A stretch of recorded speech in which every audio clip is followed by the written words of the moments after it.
جیسا کہ آپ نے سب سے پہلا سوال کیا تھا اور وہ تشنہ وضاحت رہ گیا کہ خالق کائنات نے انبیاء اعظام الہی کو پیکر عصمت بنا کر دنیا میں بھیجوایا، لیکن کیا اس میں ان کا کوئی ذاتی کمال بھی ہے؟ جب وہ دنیا میں آئے تو سورہ مبارکہ یوسف میں جناب یوسف علیہ السلام کی جب تعریف کی گئی، اس محل میں ہر ایک ان کی تعریف کر رہا تھا کہ آپ نے اتنے کٹھن مرحلے میں اتنے استحکام کا مظاہرہ کیا اور اتنے بلند کردار کا کس طرح سے خود کو روکا۔ تو جناب یوسف علیہ السلام نے جو جواب میں جملہ ارشاد فرمایا، قرآن کریم نے اس کو بیان کیا، ان النفس لامارۃ بالسوء، بے شک انہ حرف تاکید ہے، بے شک ایسا ہے کہ ان النفس،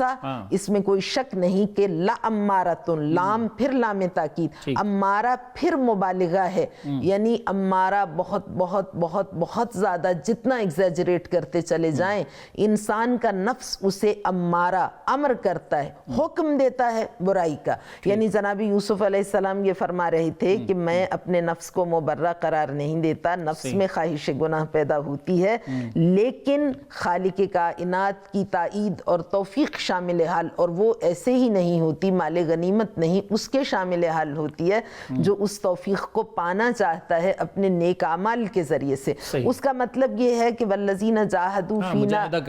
جو ہماری راہ میں کوشش کرتا ہے، اسٹرگل کرتا ہے، پھر راہیں ہم خود اس کے لیے ہموار کر دیتے ہیں۔ من یتق اللہ یجعل لہ مخرجا، جو اللہ کا تقوی اور خوف اپنے اوپر طاری کر لے، یجعل لہ مخرجا، راہیں اس کے لیے خود بنتی چلی جاتی ہیں، جیسا کہ دیکھا گیا جناب یوسف علیہ السلام کے لیے بند دروازے خود کھلتے چلے گئے۔ تو یہ نفس کی تین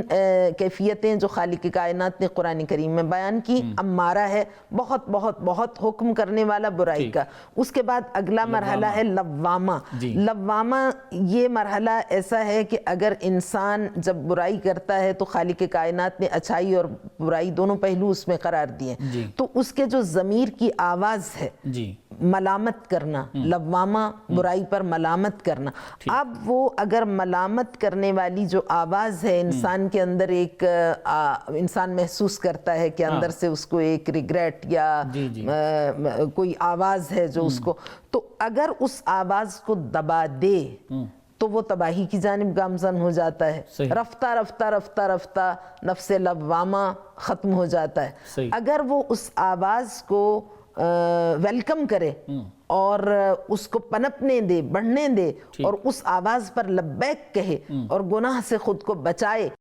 تو رفتہ رفتہ یہ نفس لوامہ نفس مطمئنہ میں منقلب ہوتا چلا جاتا ہے، اور انسان پاکیزگی و طہارت اور عظمت کردار کی اس منزل پر سرفراز ہو جاتا ہے کہ بارگاہ خدابندی سے خطاب آتا ہے، یا ایتھا النفس المطمئنہ ارجعی الی ربک راضیۃ مرضیہ، اے نفس مطمئنہ ارجعی، لوٹا، جو تیری منزل حقیقی ہے، جو تیرا مقام واقعی ہے، اپنے رب کی بارگاہ میں راضیۃ مرضیہ، اس حالت میں کہ تیرا رب تجھ سے راضی ہے اور تو اس سے راضی ہے، مرضیہ وہ تجھ سے راضی ہے، تو انسان اس مقام کو پا لیتا ہے۔